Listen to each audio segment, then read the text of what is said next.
السلام عليكم. تعالوا كده ان شاء الله النهارده معرض لحضراتكم جوزين اتنين من الحمام اللاحم الفرنسي للبيع. الجوزين ما شاء الله اول شغلهم هيكونوا عند صاحب النصيب. اول جوز اللي حضراتكم شايفينه ده عليه ريشة واحدة، يعني 15 يوم بالظبط بإذن الرحمن، وممكن يكون اقل كمان ويبدأ ان هو يبيض زي ما حضراتكم شايفين. الذكر اخد النتاية، وكمان النتاية قاعدة في الطبق او قاعدة في المكان المخصص للبيض بتاعها. ده ان دل على حاجة يدل على ان الحمام ان شاء الله يعني ايام بسيطة خالص ويبيض. اهتمامك بالحمام ورعايتك ليه هو اللي هتخليه ان شاء الله يكون منتج عندك بإذن الرحمن. الحمام اول خيره هيكون عند حضرتك يعني انتاج غزير ان شاء الله.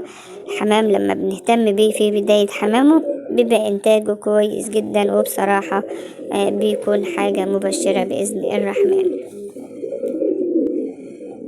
ده الجزء التاني معانا اهوت. الجزء برضو ان شاء الله على وش شغل، عليه اخر ريشة ان شاء الله. ربنا يبارك للبايع وللمشتري. وطبعا كلنا شايفين الظروف والحياة وحاجات زي كده، الناس ممكن تبيع جوز او اتنين من الحمام عندها عشان تساعد نفسها وتجيب كلفة وحاجات زي كده، واحنا كلنا يعني ممكن نعمل كده.